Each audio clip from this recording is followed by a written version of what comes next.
προβλήματος. Πολύ πιο απλά, αυτοί που ωφελούνταν πολύ λίγοι σε σχέση με τους ανθρώπους που είχαν το πρόβλημα. Και το κυριότερο, δεν παρενέβαινε η φιλανθρωπία στην καρδιά του προβλήματος. Δηλαδή, σε εκείνες τις συνθήκες, σε εκείνες τις κοινωνικές και οικονομικές σχέσεις που δημιουργούσαν τη φτώχεια, τις αρρώστιες, τη θνησιμότητα. Αυτό το ρόλο θα το αναλάβει να το παίξει αργότερα, ενώ του Μεσοπόλεμου, το κράτος, το οποίο θα αναλάβει να ρυθμίσει σε πρώτη φάση εργασιακές σχέσεις και να παρέμβει γενικότερα ενεργά στην κοινωνία και την οικονομία. Σε αυτό το περιβάλλον, ιδιαίτερες πρωτοβουλίες, ιδιαίτερη περίπτωση είναι οι πρωτοβουλίες που θα αναλάβει το σοσιαλιστικό και κομμουνιστικό κίνημα. Σε μια λογική δημιουργίας δεσμών αλληλεγγύης με τα λαϊκά στρώματα των κομμουνιστών και των σοσιαλιστών και από την άλλη της πολιτικής διαπαιδαγώγησής τους, θα αναπτυχθούν μια σειρά από πρωτοβουλίες και θεσμοί, δηλαδή θα δημιουργηθούν σχολεία, νυχτερινά ή κυριακάτικα για τους εργάτες, βιβλιοθήκες, λέξεις αυτομόρφωσης, ενώ θα εμφανιστεί και, το ανέφερε προηγουμένως και ο Μενέλαος, η εργατική βοήθεια, η οποία θα αναλάβει τη συγκέντρωση χρημάτων, τροφίμων και ρούχων για τους διοκόμενους, ενώ φυλακισμένους συνδικαλιστές, και θα αποτελέσει, θα το πρόπλασμα για την εθνική, ως αντίληψη και σαν δομή, για την εθνική αλληλεγγύη, η οποία θα δημιουργηθεί το 1941, λίγο μετά την συνθηκολόγηση. Γενικότερα η τομή για τις δομές αλληλεγγύης, όπως και γενικότερα για την ελληνική ιστορία, ήταν η δεκαετία του 40. Είναι γνωστός ο ρόλος που θα δραματίσει η αντίσταση στον αγώνα για την απελευθέρωση της χώρας. Όπως ανέφερε προηγουμένως και ο Μενέλαος, η αφετηρία του εαμικού κινήματος βρίσκεται στις πρωτοβουλίες που θα λάβει τον πρώτο χρόνο της κατοχής για την αντιμετώπιση του επισιτιστικού προβλήματος που εξελίχθηκε στο γνωστό λοιμό. Άλλωστε είναι γνωστός ο στίχος του ύμνου του ΕΑΜ, το ΕΑΜ μας σώσει από την πείνα, θα μας σώσει και πάλι από τη σκλαβιά. Ωστόσο, και αυτό θα ήθελα να σταθώ λίγο σε αυτό, γιατί ενδεχομένως χρειάζεται μία διευκρίνηση. Τι σημαίνει το ΕΑΜ μας έσωσε από την πείνα? Με τη στενή έννοια του όρου, δεν ήταν το ΕΑΜ το οποίο έσωσε από την πείνα τους Αθηναίους, αλλά ο Διεθνής Ερυθρός Σταυρός. Μετά τον τραγικό λοιμό του χειμώνα του 41-42, την άνοιξη του 42 θα αρχίσει να καταφθάνει η βοήθεια του Διεθνούς Ερυθρού Σταυρού μέσα από ένα σχήμα μιας Σουηδοελβετικής επιτροπής, και από το φθινόπωρο του 1942 και μετά μέχρι το τέλος της κατοχής, μέχρι την απελευθέρωση της χώρας, κάθε μήνα θα ξεφορτώνονται στο λιμάνι του Πειραιά χιλιάδες τόνοι σταριού και άλλων τροφίμων, οι οποίοι θα επιτρέψουν ακριβώς στον πληθυσμό της Αθήνας να μην λιμοκτονήσει, στην κυριολεξία να μην λιμοκτονήσει, και να μην εμφανιστεί ξανά το πρόβλημα στη διάρκεια της κατοχής. Αυτό γιατί το λέω? Γιατί το ΕΑΜ δεν ήταν ανθρωπιστική οργάνωση. Ούτε βέβαια είχε δικές τοποθήκες τροφίμων. Ο ρόλος του ΕΑΜ ήταν σημαντικός, αλλά ήταν διαφορετικός. Το ΕΑΜ θα αποτελέσει τον πυρήνα πρωτοβουλειών οργάνωση των κατοίκων για την δίκαιη διανομή της βοήθειας. Το παρουσίασε πάρα πολύ καλά και με πολύ γλαφυρά παραδείγματα ο Μενέλαος. Δεν θέλω να σταθώ πολύ σε αυτό. Αυτό το οποίο βλέπουμε είναι ότι στην ουσία, σε επίπεδο συνοικιών, σχηματίζει λαϊκές επιτροπές κατοίκων και σε επίπεδο επαγγελματικών οργανώσεων και σωματείων πρωτοστατεί στη δημιουργία συνεταιρισμών, οι οποίοι διεκδικούν τρόφιμα από την κυβέρνηση, τον Ερυθρό Σταυρό, τις διοικήσεις των οργανισμών, των εργοστασίων κτλ. Για να το πω διαφορετικά, ο ρόλος του ΕΑΜ είναι πολιτικός. Οργανώνει τους ανθρώπους, τους κινητοποιεί, τους συντονίζει για ένα άμεσο πρόβλημα επιβίωσης. Χωρίς μάλιστα, έχει πολύ ενδιαφέρον σε εκείνη ακριβώς την πρώτη φάση, το χειμώνα του 41-42, να θέτει ως προμετωπίδα την απελευθέρωση της χώρας, το διώξιμο των Γερμανών. Αλλά ως προμετωπίδα είναι το πιστιστικό, να λυθεί το πρόβλημα της πείνας. Η σημασία της πρωτοβουλίας του ΕΑΜ είναι ότι δίνει μια συλλογική απάντηση σε ένα κοινωνικό πρόβλημα. Απέναντι σε αυτές τις ατομικές στρατηγικές επιβίωσης που είχαν κυριαρχήσει στην αρχή της κατοχής και κυρίως τη μαύρη αγορά, έθεσε το ΕΑΜ ως προτεραιότητα τη συλλογική κινητοποίηση για τη δίκαιη διανομή της βοήθειας.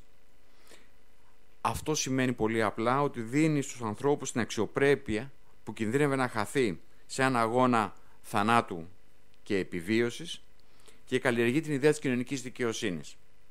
Σε αυτή την ιδέα της κοινωνικής δικαιοσύνης εντάσσονται και οι άλλες πρωτοβουλίες που θα πάρει το επόμενο διάστημα της κατοχής, όπως το άνοιγμα των καταστημάτων και των αποθηκών και διανομή των τροφίμων στον πληθυσμό και η υπόδειξη προς τους χονδρεμπόρους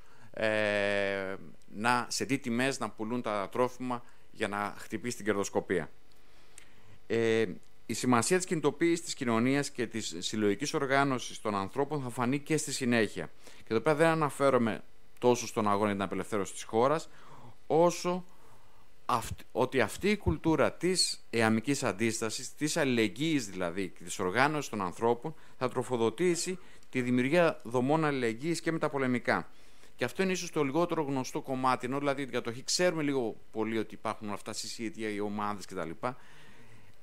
Αντίστοιχες πρωτοβουλίες θα δούμε και στα χρόνια, στα λίγα ήρεμα χρόνια, τα μεταπολεμικά, εννοώ τα χρόνια, το μικρό διάστημα μεσολαβεί μετά την απελευθέρωση και πριν την έναρξη του εμφυλίου πολέμου. Θα αναφέρω μόνο ένα παράδειγμα, το οποίο αφορά την αλληλεγγύη με πρωτοβουλία των οργανώσεων που έχουν βγει από το ΕΑΜ στην κατοχή και η οποία εμφανίζεται στην Καλαμαριά, στην Θεσσαλονίκη. Εκεί, σε συνεργασία με την UNRWA, η οποία είναι η οργάνωση η οποία θα αναλάβει την αποστολή βοήθειας, ανθρωπιστικής βοήθειας στην Ελλάδα μετά την απελευθέρωση 1944-1946, θα δημιουργηθεί η λαϊκή πρόνοια.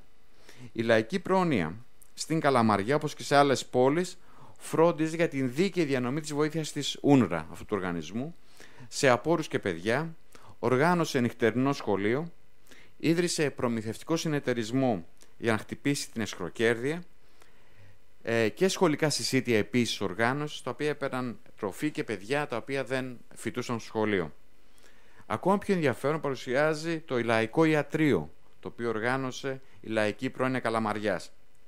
Το Λαϊκό Ιατρείο, έτσι ήταν η ονομασία του, δημιουργήθηκε γιατί δεν επαρκούσε το δημοτικό ιατρείο της περιοχής για να καλυφθούν οι ανάγκες των κατοίκων. Το Λαϊκό Ιατρείο λοιπόν είχε έναν χειρούργο, έναν παθολόγο, έναν παιδίατρο και μία μαία, οι οποίοι δούλευαν σε βάρδιες στο ιατρείο και αμείβονταν ανάλογα. Έχει ενδιαφέρον ότι το Λαϊκό Ιατρείο λειτουργούσε σε συνεταιριστική βάση. Είχε ως μέλη δηλαδή 1.200 οικογένειες, οι οποίες πλήρωναν κλιμακωτά συνδρομή ανάλογα με το εισόδημά τους, ενώ οι άποροι δεν πλήρωναν καθόλου.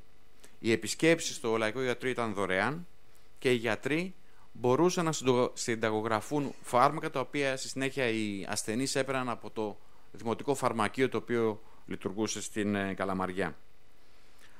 Έχει ενδιαφέρον ότι αυτό ήταν και το ευαίσθητο σημείο του όλου σχήματος. Οι αρχές, θεωρώντας ότι το Λαϊκό Ιατρείο ήταν καμουφλαρισμένη η κομμουνιστική οργάνωση, για να το κλείσουν, απαγόρευσαν την εκτέλεση των συνταγών από το Δημοτικό Φαρμακείο. Όταν αυτό δεν ήταν αρκετό, τον Αύγουστο του 1946 φυλάκισαν τον διευθυντή του Λαϊκού Ιατρείου. Είμαι σίγουρος ότι αν κανένας κάνει έρευνα θα βρει, γιατί ακριβώς η λαϊκή πρόνοια δεν αφορούσε μόνο τη Θεσσαλονίκη, δεν αφορούσε μόνο την Καλαμαριά, ήταν ένα δίκτυο πρωτοβουλίων το οποίο ήταν εξαπλωμένο σε όλες τις ελληνικές, τουλάχιστον τις μεγάλες πόλεις. Σημασία έχει ότι τέτοιου τύπου πρωτοβουλίες, ιδέες, δομές, όπως θέλει κανένας να σας τις πει, δεν θα τις βρούμε μεταπολεμικά ή καλύτερα μετεμφυλιακά. Ο ένας λόγος μόλις περιγράφηκε. Δηλαδή στη μετεμφυλιακή Ελλάδα των διακρίσεων, των διώξεων κτλ. Τέτοιες πρωτοβουλίες δεν θα μπορούσαν να ευδοκιμήσουν. Ο άλλος λόγος είναι η δημιουργία του κράτους πρόνοιας. Το κράτος, όπως και στην υπόλοιπη Ευρώπη, θα αναλάβει ενεργό ρόλο στη μείωση των κοινωνικών ανισοτήτων μέσα την παρέμβασή του στην παιδεία, την υγεία, την ασφάλεια και το καθεξής. Το κράτος θα επιδιώξει τη μεγάλη συνένεση, η οποία δεν υπήρχε το προηγούμενο διάστημα, τις προηγούμενες δεκαετίες. Το μεγάλο συμβιβασμό, θα λέει κανένας, ανάμεσα στον κόσμο της εργασίας και τον κόσμο του κεφαλαίου, ενσωματώνοντας την εργατική διαμαρτυρία και μάλιστα σε μια εποχή ανάπτυξης, όπου θα μπορούσε να επιστρέφει εντός αγωγικών στα φτωχότερα κοινωνικά στρώματα τα όποια κέρδη με τη μορφή υπηρεσιών, παροχών και επιδομάτων.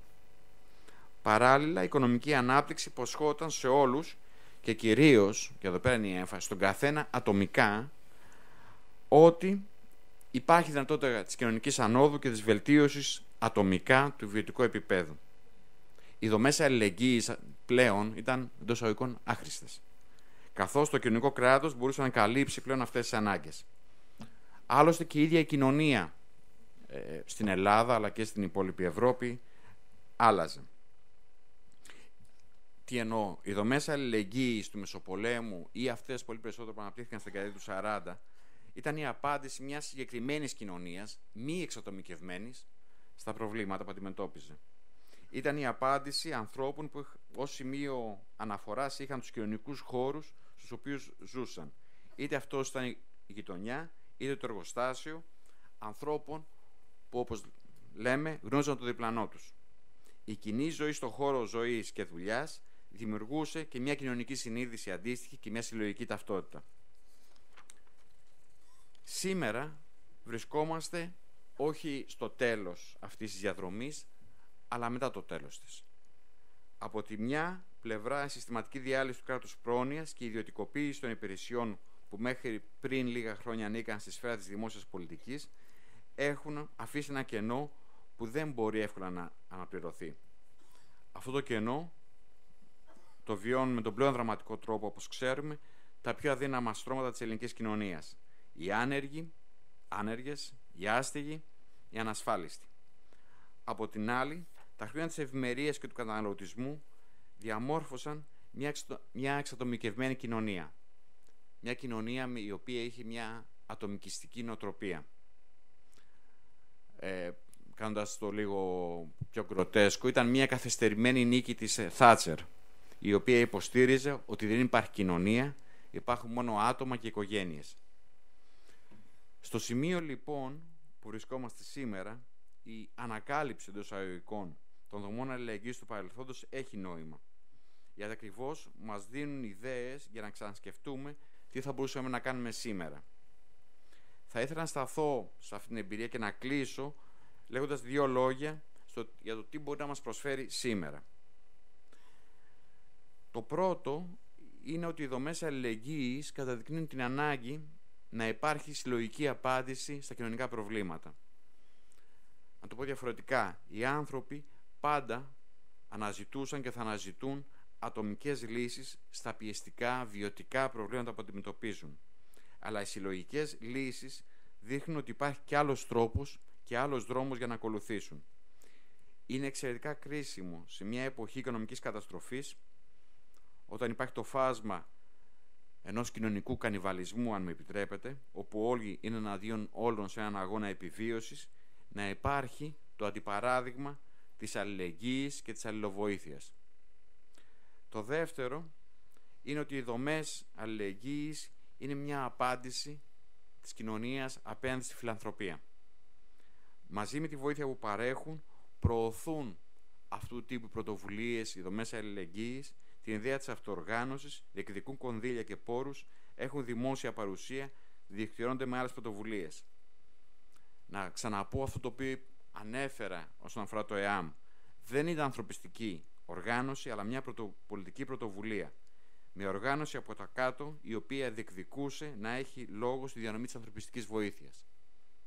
Το τρίτο, και με αυτό θα κλείσω, είναι ότι αυτές οι δομές αλληλεγγύης, πιστεύω, που έχουμε σήμερα, που πολλαπλασιάζονται σήμερα, δεν είναι μια λύση προσωρινή, περιστασιακή ή ανάγκης, αλλά κάτι το οποίο αποτελεί μια, θα έλεγα δυνητικά μια στρατηγική, μια τρίτη λύση. Τι εννοώ? Η έξοδος από την οικονομική κρίση θα είναι μια πάρα πολύ αργή, μακροχρόνια διαδικασία. Οι δομές αλληλεγγύης θα αποτελούν για πολύ καιρό τη μοναδική λύση για πάρα πολλούς ανθρώπους απέναντι τόσο στην ιδιωτικοποίηση των υπηρεσιών, οι οποίες θα απευθύνονται μόνο σε όσους έχουν την οικονομική δυνατότητα να τις έχουν, και σε ένα κράτος που δεν θα έχει πόρους και κονδύλια για να παίξει το ρόλο που έπαιζε τις προηγούμενες δεκαετίες.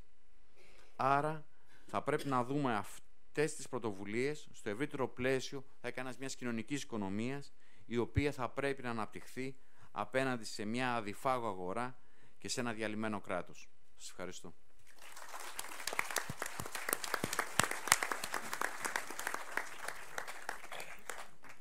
Και εμείς που πιστεύαμε, κύριε Βόγλη, ότι θα αλλάξει κυβέρνηση και θα σταματήσουν όλα ως διαμαγείας, τώρα μας προσγειώσατε.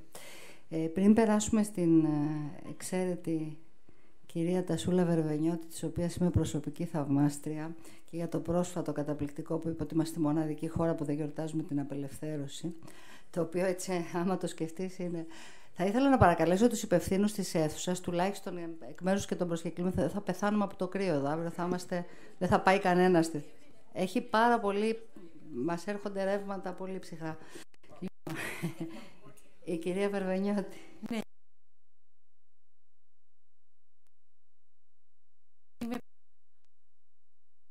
Σκέφτηκα να πω μερικά πράγματα και να συνδέσω πραγματικά αυτές τις δύο εποχές κρίσης, και τη δεκαετία του 40 και αυτό που περνάμε σήμερα.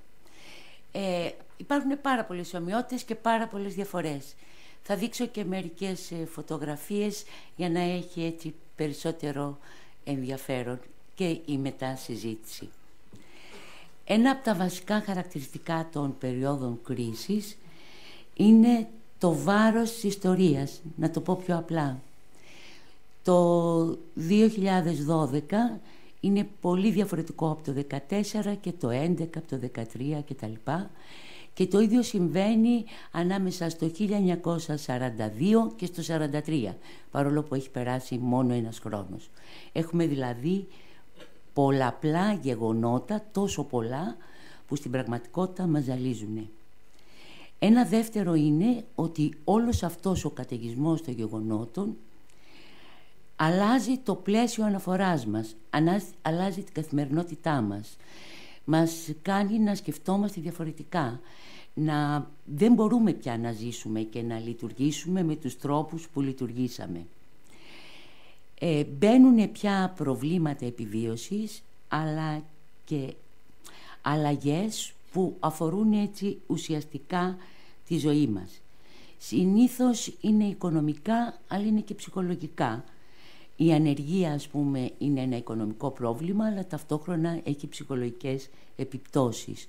Ο ασυγκράτητος πληθωρισμός στη διάρκεια της κατοχής είχε επίσης τα ίδια αποτελέσματα. Πού οδηγούν όλες αυτές, ας πούμε, οι αλλαγές του πλαισίου αναφοράς? Στην αλλαγή της ταυτότητάς μας. Τόσο ατομικά, δηλαδή γινόμαστε διαφορετικοί εμείς, όσο και κοινωνικά. Διαφοροποιείται η κοινωνία. Οι αλλαγές είναι και πολιτικές, τις ακούσαμε από τους προηγούμενους ομιλητές για το θέμα της κατοχής και τις βλέπουμε και καθημερινά στην εποχή που ζούμε. Οι περίοδοι κρίση επίσης συνοδεύονται και από μια ανθρωπιστική κρίση. Στην πράξη σημαίνει ότι ένα μέρος του πληθυσμού δεν μπορεί να ικανοποιήσει τις ανάγκες του, κυρίως σε θέματα, τα βασικά θέματα της διατροφής και της υγείας. Γιατί παρατηρείται μια κατάρρευση όλων των κρατικών μηχανισμών πρόνοιας.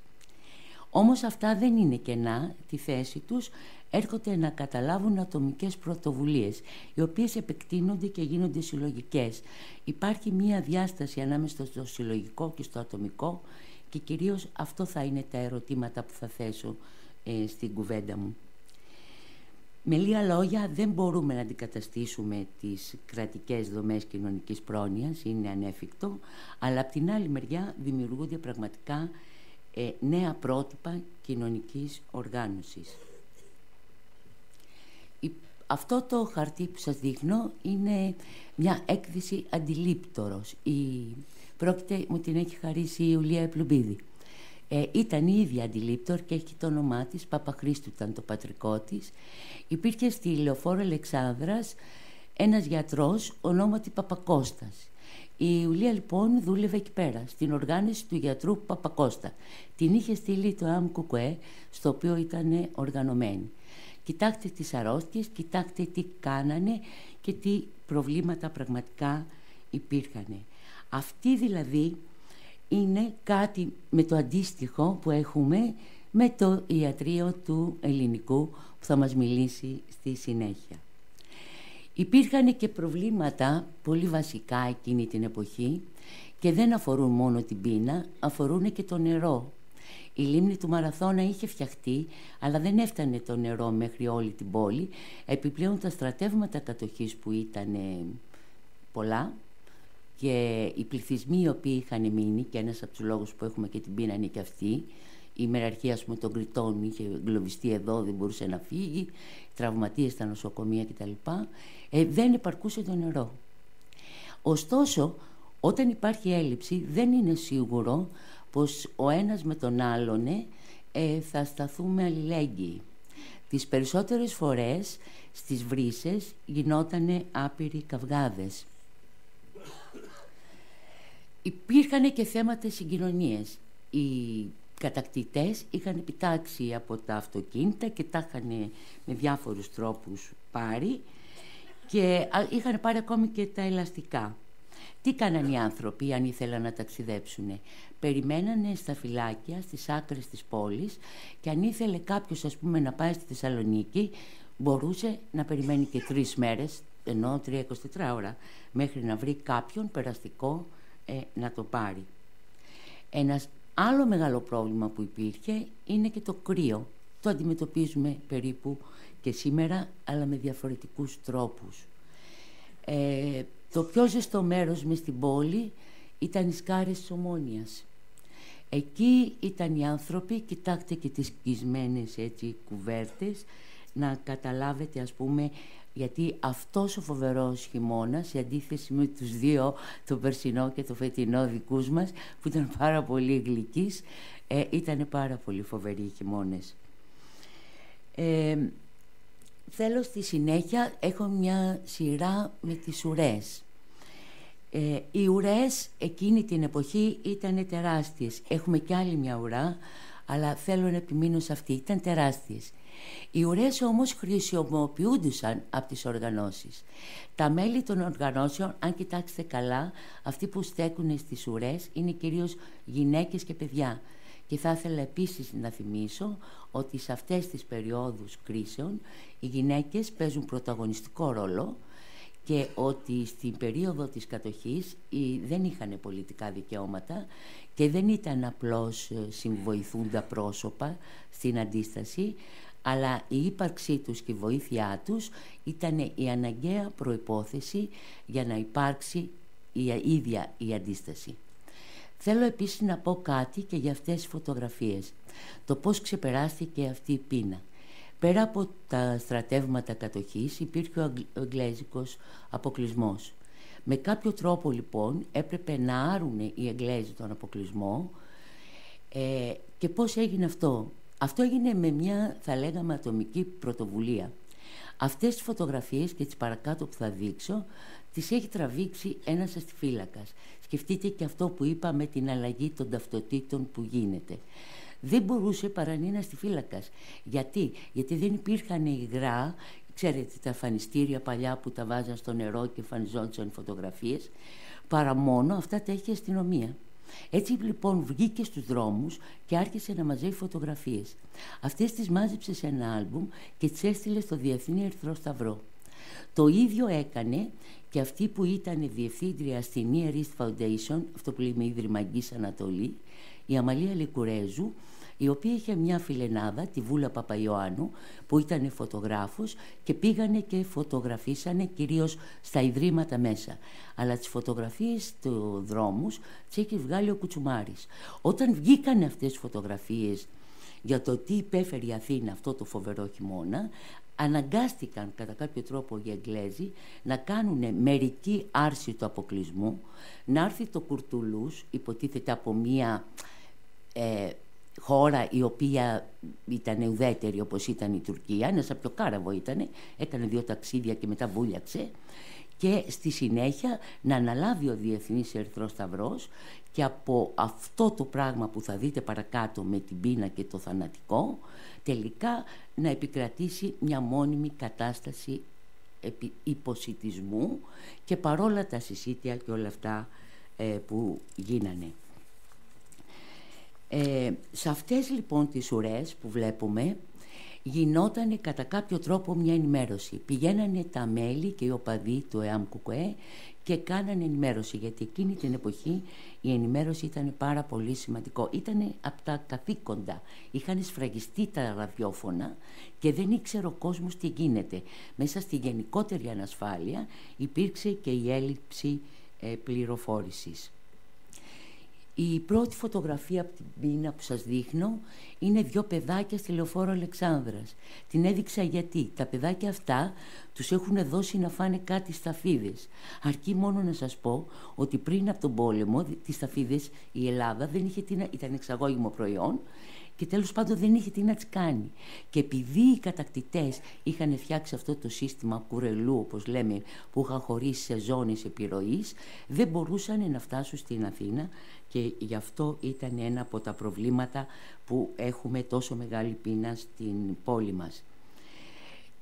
Η επόμενη εικόνα είναι από την οδό Σταδίου. Πρόκειται για τα λουστράκια. Τα λουστράκια ήταν παιδάκια, ξέρετε, ανήλικα. Δεν ήταν τότε που λέγαμε όλα τα παιδάκια θα πρέπει να πηγαίνουν σχολείο. Τα λουστράκια δεν πηγαίναν σχολείο. Είναι απ' έξω από ένα εστιατόριο και περιμένουν και αυτοί να τους δώσουν κάτι να φάνε. Αυτές οι σκηνές που μιλάμε σήμερα, ας πούμε, για τα σκουπίδια, έχει σημασία να κοιτάξετε και εκείνες τις 2 κυρίες που γυρίζουν από την άλλη μεριά. Ήτανε εικόνες. Και εδώ πάλι έχουμε σκουπίδια και εδώ έχουμε σκουπίδια. Και για να μην ωρεοποιούμε την κατάσταση, γινόντουσαν μάχες, γιατί η βία που εξασκεί η πείνα πάνω στους πληθυσμούς μεταφέρεται σε βία του ενός απέναντι στους άλλους. Γενικά στις καταστάσεις κρίσης οι άνθρωποι γίνονται πολύ πιο επιθετικοί. Υπάρχει βέβαια και το θέμα των παιδιών. Η νέα γενιά, αυτή η αβιταμίνωση, τα ειδήματα που γίνονται ραχιτικά κτλ. Αυτές οι φωτογραφίες είναι που συγκλώνησαν τον κόσμο. Οι προηγούμενες, τα παιδιά συγκλονίζουν πολύ περισσότερο τον κόσμο από τους ηλικιωμένους. Αλλά αυτός είναι ένας ηλικιωμένος άνδρας που προσπαθεί να μεταφέρει τη γυναίκα του σε κάποιο... Οι θάνατοι δηλαδή στους ηλικιωμένους είναι πολύ περισσότερο από τα παιδιά, γιατί η κοινωνία φρόντισε πολύ περισσότερο τα παιδιά της. Αυτή η φωτογραφία είναι από την οδό Ακαδημίας. Είναι ένας νεαρός που τον μάζεψε η αστυνομία. Και τις χειρότερες φωτογραφίες θα τις περάσω κάπως γρήγορα. Είναι το μεγάλο θανατικό και η μεταφορά των νεκρών.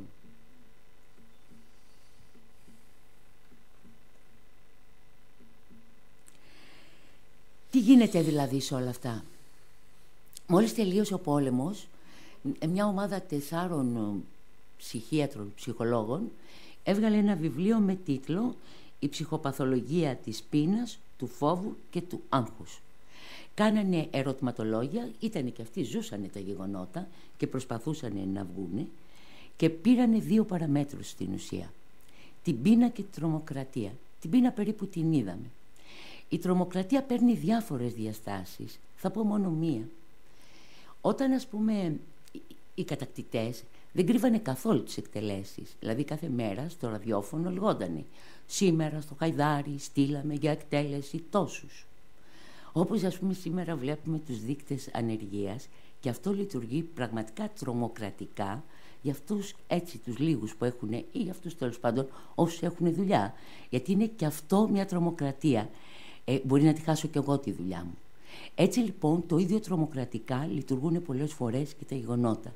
Η τρομοκρατία με την πείνα περίπου πάει μαζί.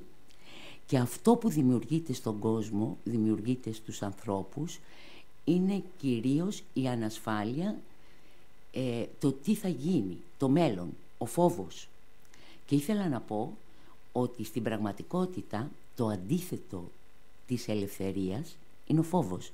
Δεν υπάρχει έννοια της ανελευθερίας, γιατί έτσι κι αλλιώς η ελευθερία είναι σε κάποια όρια αφού είμαστε θνητοί. Ο φόβος ακριβώς είναι το αντίθετο. Ο φόβος λοιπόν σου στερεί, αυτά είναι τα λόγια από το βιβλίο, έτσι, δεν σας τα διαβάζω, τα διαβάζετε φαντάζομαι.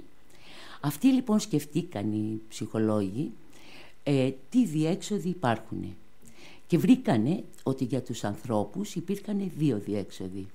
Η μία ήταν να υποταχτούν, να γίνουν συνεργάτες, αυτό που λέμε στην γκρίζα ζώνη, γιατί δεν είμαστε μια χώρα χωρίς πάρα πολλούς δοσύλλογους, ούτε ήταν όλοι οργανωμένοι στην αντίσταση. Και η άλλη πλευρά, η άλλη διέξοδος που είχαν οι άνθρωποι ήταν στην πραγματικότητα να πάρουν μέρος στην αντίσταση. Αυτό ενείχε περισσότερους κινδύνους.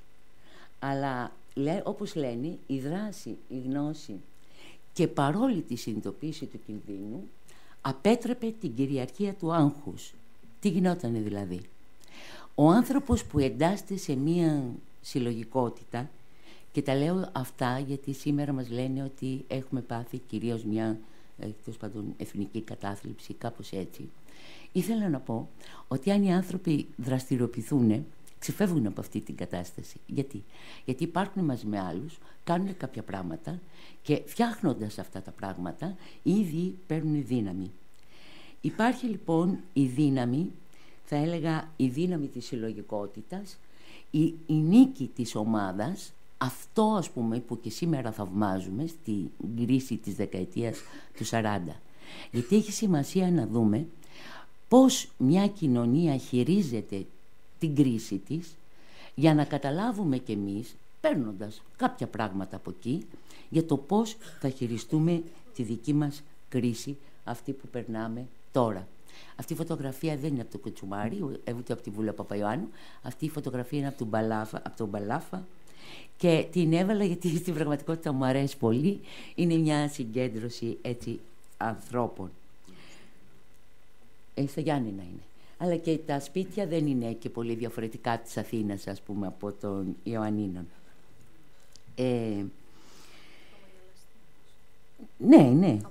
Ναι, γιατί αυτό ήθελα να πω. Δηλαδή, ο άνθρωπος που μπαίνει σε μια κίνηση να κάνει κάτι, δεν αισθάνεται, δηλαδή όταν ας πούμε γράφουν τα μηνύματα στους τοίχους και λένε πεθαίνω για την πατρίδα οι άνθρωποι, αυτό το εννοούν και δεν αισθάνονται ότι πεθαίνουν, γιατί ενώνουν τον εαυτό τους με την ομάδα, και αφού έχουν ταυτίσει τη δική τους τη ζωή και τη δική τους την ύπαρξη με την ομάδα, πεθαίνει αυτός αλλά μένει η ομάδα για να συνεχίσει.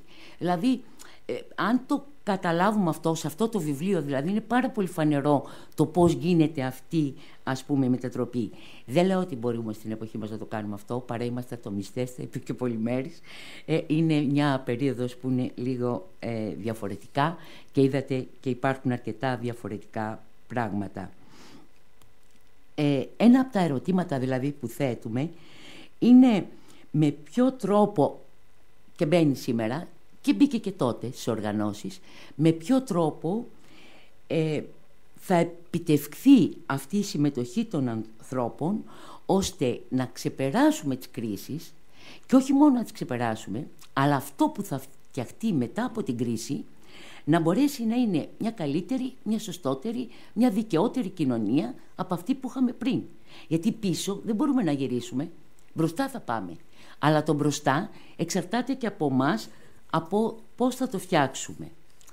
Συνήθως στις μελέτες που έχουν γίνει για την κατοχή, ίσως γιατί το είχαμε ανάγκη, υπερτονίζεται ο ρόλος των οργανώσεων και λιγότερο οι πρωτοβουλίες των ανθρώπων. Αυτό σε καμιά περίπτωση δεν εννοώ ότι μπορεί να γίνει κάτι χωρίς οργάνωση, σε καμιά περίπτωση. Για να πετύχουμε χρειάζεται οργάνωση. Αλλά θέλω να πω ότι υπάρχει μια αμφίδρομη σχέση ανάμεσα στις πρωτοβουλίες των ανθρώπων και στην οργανωμένη δράση. Και αυτά τα δυο πάει το ένα μαζί με το άλλο. Και έχω λόγια να στηρίξω το επιχείρημά μου. Στη 10η Ολομέλεια, η οποία γίνεται το Γενάρη του 1944, ο Ζεύγος λέει: «Για όλες τις μαζικές εθνικοαπελευθερωτικές οργανώσεις, το πιο αδύνατο σημείο της δουλειάς τους είναι η χαλαρή σύνδεση των οργανώσεων με τις οργανωμένες μάζες. Στηρίζονται περισσότερο, δηλαδή, στο αυθόρμητο ξεσήκωμα των μαζών, και παραμελείται η αποφασιστική σημασία του οργανωμένου συνειδητού παράγοντα που εμπνέει, διαφωτίζει, κινητοποιεί και μαχητικοποιεί τις μάζες». Ο Ζεύγος δηλαδή λέει ότι οι οργανώσεις δεν κάνουν και τόσο πολύ καλά τη δουλειά τους και ότι οι μάζες, οι άνθρωποι δηλαδή, έτσι όπως τη λένε οι μάζες, δεν είναι και πολύ ωραία λέξη, είναι αυτές που ξεσηκώνονται.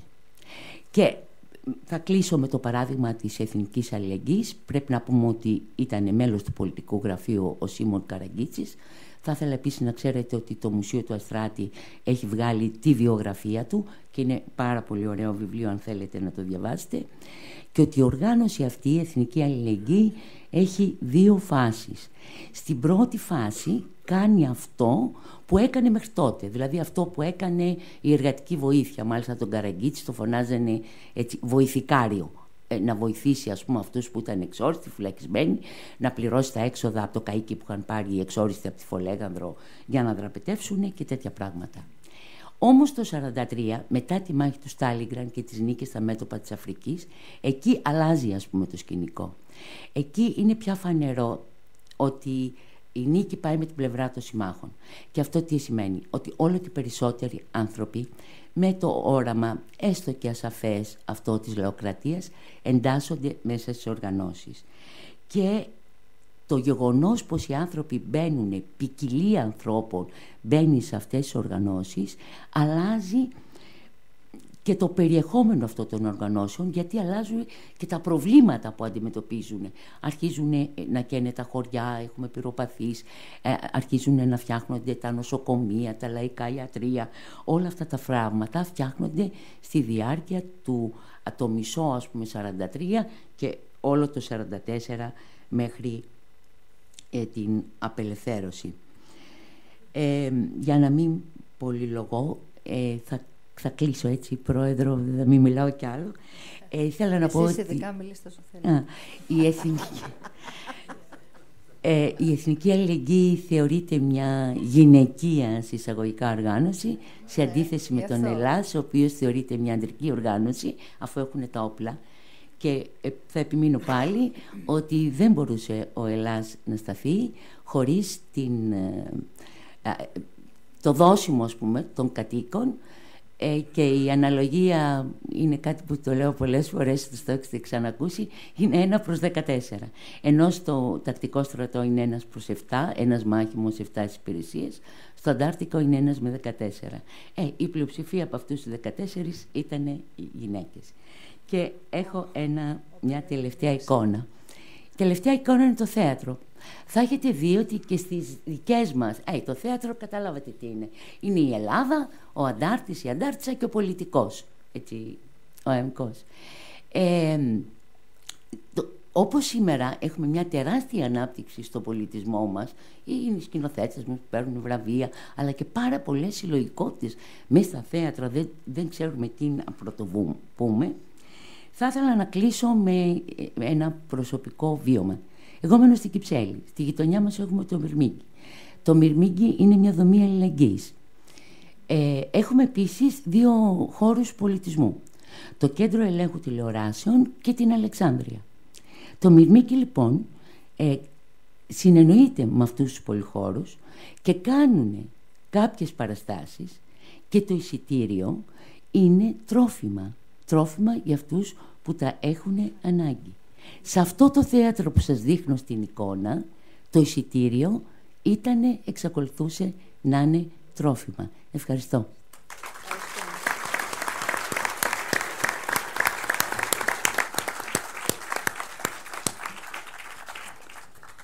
Ευχαριστούμε πολύ και ερχόμαστε στο σήμερα, το οποίο εκπροσωπεί ο καρδιολόγος κύριος Γιώργος Βήχας, πολύ γνωστός και από τις παρεμβάσεις του στο δημόσιο λόγο και τις αποκαλύψεις που κάνει από το Κοινωνικό Ιατρείο του Ελληνικού.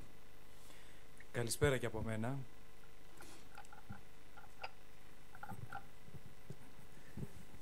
Θέλω να εκφράσω πραγματικά όχι απλώς τις ευχαριστίες μου, την ευγνωμοσύνη μου για την πρόσκληση που έχω λάβει και είμαι σήμερα εδώ, γιατί αυτή η πρόσκληση στάθηκε η αφορμή να γνωρίσω το παρελθόν που το αγνοούσα σε σχέση με αυτό το κομμάτι της αλληλεγγύης στην περίοδο της κατοχής.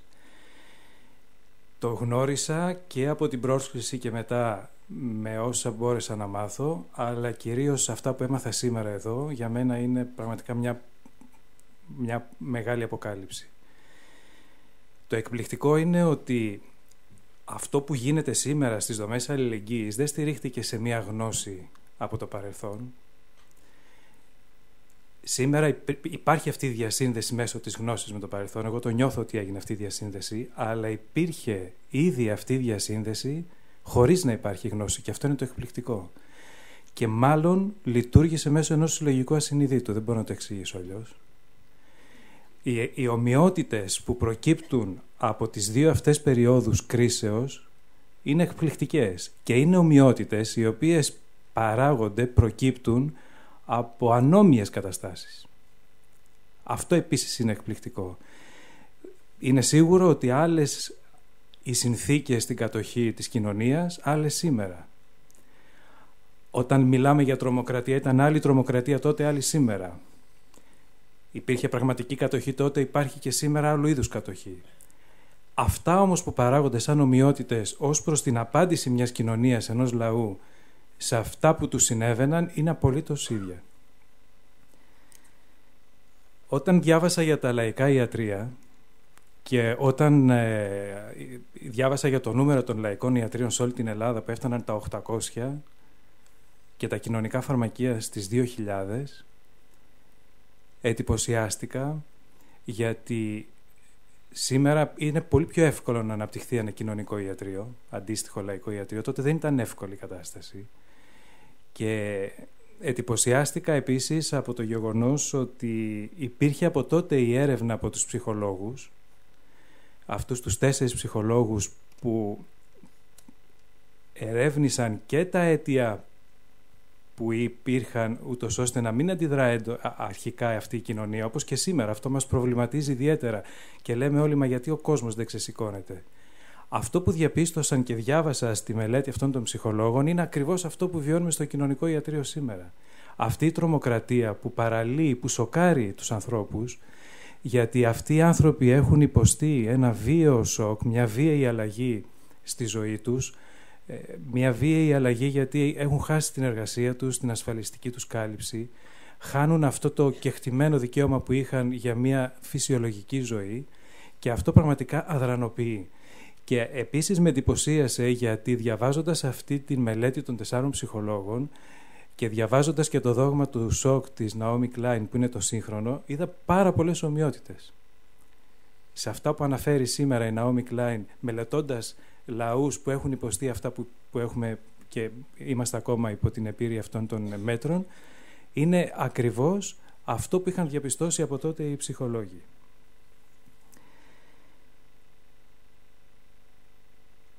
Υπόθηκε ότι υπάρχουν για τις σημερινές δομές αλληλεγγύης υπάρχουν 3 σημεία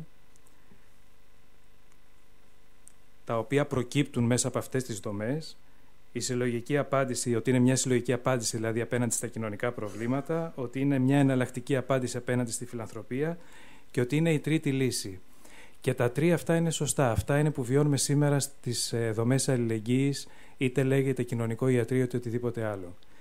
Πραγματικά, ενώ ξεκινάνε από ατομικές πρωτοβουλίες, παίρνουν ένα χαρακτήρα συλλογικό και δεν θα μπορούσε να ήταν διαφορετικά. Πολιτικοποιούνται από την πρώτη στιγμή, γιατί ο κάθε άνθρωπος που έρχεται εκεί να συνεισφέρει αυτό που μπορεί να συνεισφέρει, έρχεται γιατί η ανάγκη που τον οδηγεί είναι η ανάγκη να αντισταθεί σε αυτό που του συμβαίνει. Από την πρώτη στιγμή δηλαδή υπάρχει μια πολιτικοποίηση σε αυτή τη δομή. Είναι μια εναλλακτική απάντηση στη φιλανθρωπία, γιατί πραγματικά η αλληλεγγύη με τη φιλανθρωπία δεν έχει καμία σχέση. Η αλληλεγγύη, ο άνθρωπος που στέκεται αλληλέγγυος στον ανήμπορο δεν στέκεται από μια αφιψηλού θέση, αλλά στέκεται από μια θέση ισότιμη και τον βοηθάει, γιατί ξέρει ότι έτσι βοηθάει όλη την κοινωνία και τον εαυτό του τον ίδιο. Εδώ θα ήθελα να πω ότι στις δομές αλληλεγγύης σήμερα υπάρχουν πάρα πολλές δομές που αναπτύσσονται από την πλευρά των συστηματικών φορέων, Και είχαμε βγάλει πρόσφατα ένα δελτίο τύπου στο Κοινωνικό Ιατρείο πώς η αλληλεγγύη σήμερα μπορεί να λειτουργήσει ως δούριος ύπος. Δημιουργούνται δομές οι οποίες προφασίζονται την αλληλεγγύη, επί της ουσίας όμως δεν είναι. Προσδοκούν είτε κάποια ωφέλη αυτοί οι άνθρωποι που τα δημιουργούν,